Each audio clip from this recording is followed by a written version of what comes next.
Բարև ձեզ, շնորհակալ եմ հրավերի համար։ Իշխանական բռնաճնշումները, նիկոլական բռնաճնշումները շարունակվում են։ Այսօր առավոտյան Բարգավաճ Հայաստան կուսակցության ղեկավար Գագիկ Ծառուկյանը տուն են գնացել ու 70 իրեն պատկանող տարբեր հիմնարկներ, տարբեր սպասարկման ոլորտի տարբեր ծառայությունների եւ այսպես շարունակ։ Ունենք իրավիճակ, որտեղ որ զինված ուժայինները գնում են ընդդիմադիրների տուն, ահաբեկում են ու այս ամեն ինչը շարունակվում է եւ նախորդ 8 տարիների ընթացքում եւ կարծում եմ եթե Նիկոլ Փաշինյանը մնաց իշխանության հաջորդ 5 տարիների ընթացքում բռնաճնշումները գնալով ավելի մեծանում են, ծավալները մեծանում է եւ Նիկոլ Փաշինյանը այսօր գնացել է Եկատերինբուրգ, այնտեղ կհանդիպի բնականաբար կարծում եմ Վլադիմիր Պուտինի հետ եւ կքննարկի թե ինչ սկզբունքով պետք է շարունակի աշխատել կամ շարունակելու է արդյոք աշխատել թե ոչ ու նմանատիպ այլ հարցեր մեր ռազմավարական դաշնակցի հետ։ Կարծում եմ էլի հարաբերությունները կփչացնի Ռուսաստանի Դաշնության հետ ոնց որ իր սրտով կլիներ ու կշարունակի այն բռնաճնշումները, որը որ կա Հայաստանի Հանրապետությունում, որը կա լռության ներքո նաև արևմուտքի իր տերերի, ունենք իրավիճակ, որտեղ յուրաքանչյուր մարդ, ով որ սիրում է իր հայրենիքը, յուրաքանչյուր մարդ, որով պայքարում է իր հայրենիքի համար, կարող է հայտնվել բանտախցում, կարող է կալանավորվել եւ այսպիսով նաև անդրադառնանք Արմեն Աշոտյանի կալանքի հետ կապված Նիկոլ Փաշինյանի մոտեցմանը, որովհետև արդարադատության նախարարություն, դատախազություն ու յուրաքանչյուր հնարավոր տարբերակ Նիկոլ Փաշինյանը օգտագործում է, որպեսզի լռեցնի նաև Արմեն Աշոտյանին։ Արմեն Աշոտյանի կալանքը եւս մեկ ամսով երկարաձգվեց, կմնա կալանքի տակ,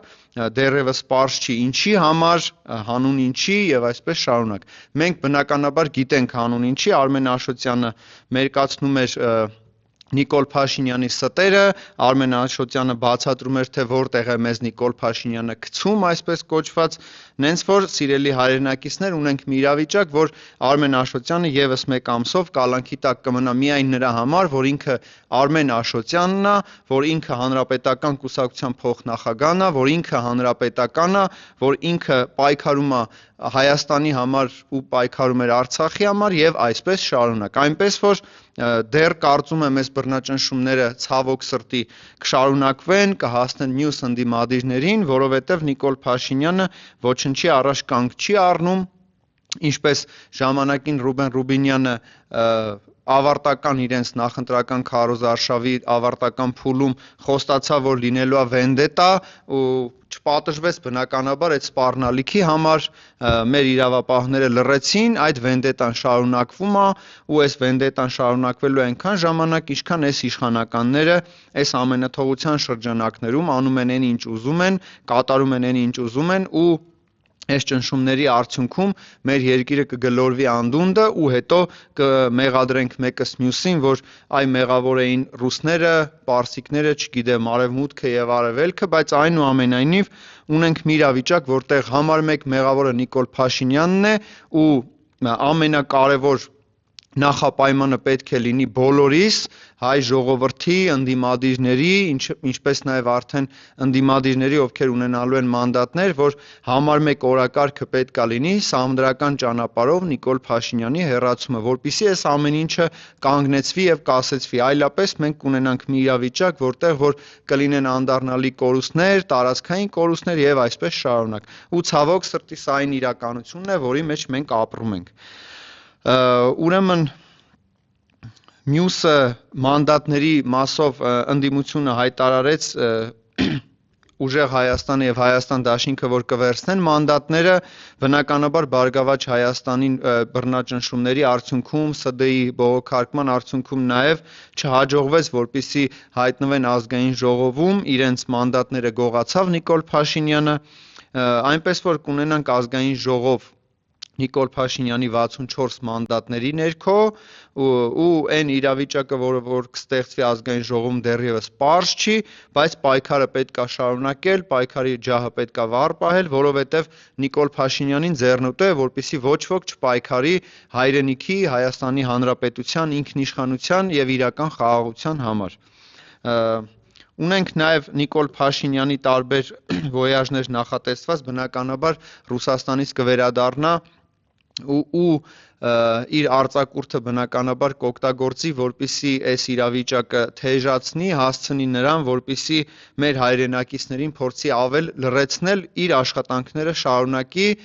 Իր խնդիրը այս պահին Նիկոլ Փաշինյանի բնականաբար առաջնային խնդիրը իշխանությունը պահելն էր, որը որ բոլոր հնարավոր օրենքի խախտումներով իր մոտ դեռևս ստացվում է, եւ Սահմանադրության փոփոխությունը, որը որ դեռ մնացել է Նիկոլ Փաշինյանի խոստումների մասով իր կոկորդին, որը դեռևս չի կարողանում։ Ու այս ամեն ինչի ֆոնին հայրենակիցներ ջան ունենք իրավիճակ, որտեղ որ Տիգրան Ավինյանը Երևանի քաղաքապետ, որ ոչնչով զբաղված չի, բացի նրանից, որ ուղղակի զբոսնում էր վնասակարի երաժշտության տակ քարոզարշավի շրջանակներում, երեք հերոսացել է, այսպես կոչված, մարդափրկել, ճարել են երևի ինչ-որ մարդու, ով որ պետքա խաղար այդ դերը, եւ Ավինյանը եւս մեկ անգամ հերոսացել է ու կարողացել է կյանք փրկել, հաղթանակ